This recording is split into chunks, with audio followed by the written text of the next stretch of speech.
नमस्कार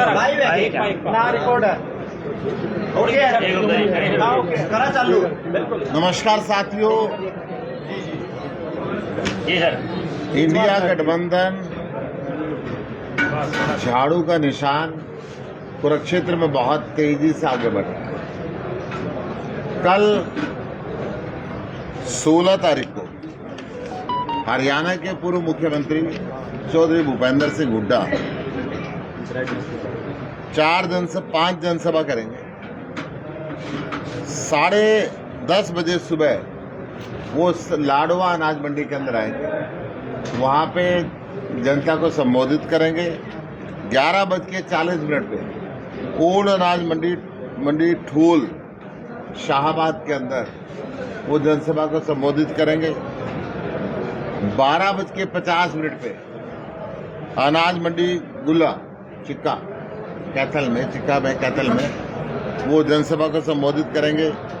2:45 पे अनाज मंडी किलायत के अंदर वो जनसभा को संबोधित करेंगे और 3:40 पे अनाज मंडी पाई पुंडरी में जनसभा को संबोधित करेंगे।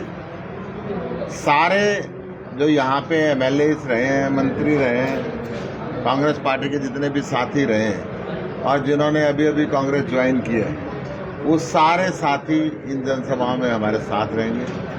पूरी ताकत के साथ कांग्रेस का एक कार्यकर्ता इस जनसभा के लिए लगा हुआ है।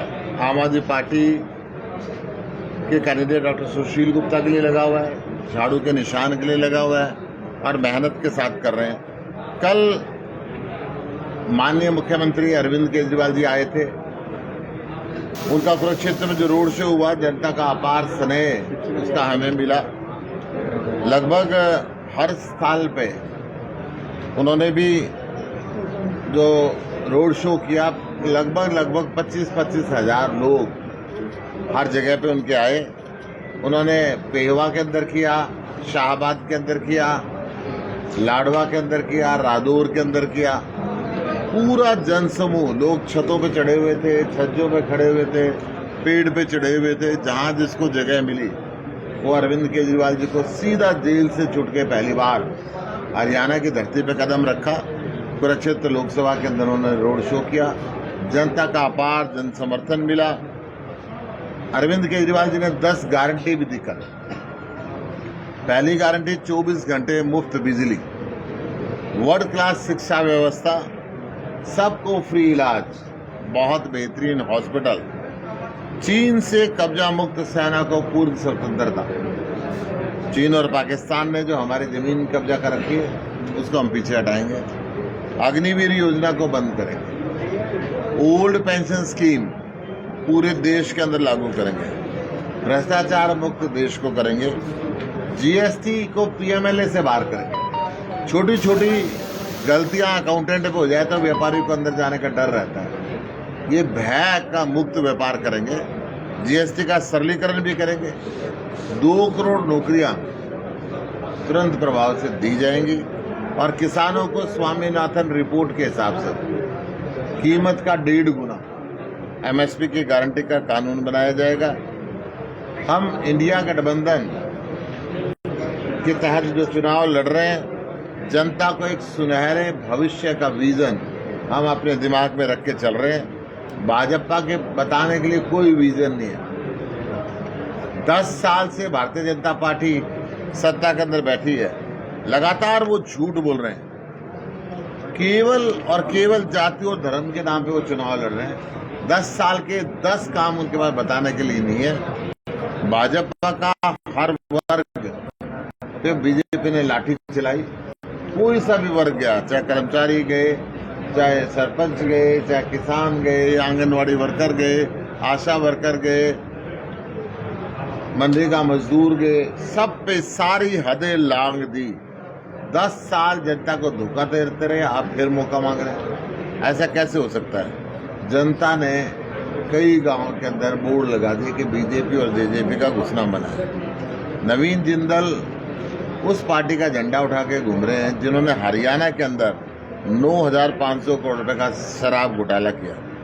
जिनके नेता नकली शराब की फैक्ट्री चलाते हैं, जिनके सर पे नकली शराब पिला के 52 लोगों की जान लेने का आरोप है। एसआईटी तो उन्होंने गठन की 2020 के अंदर, परंतु एसआईटी ने हाईकोर्ट के अंदर लिख के दिया कि इनके नेताओं का दबाव के कारण ये जांच नहीं हो पा रही, इनके अधिकारियों के दबाव के कारण ये जांच नहीं हो पा रही। यहां से नकली शराब बन के गुजरात तक जाती है।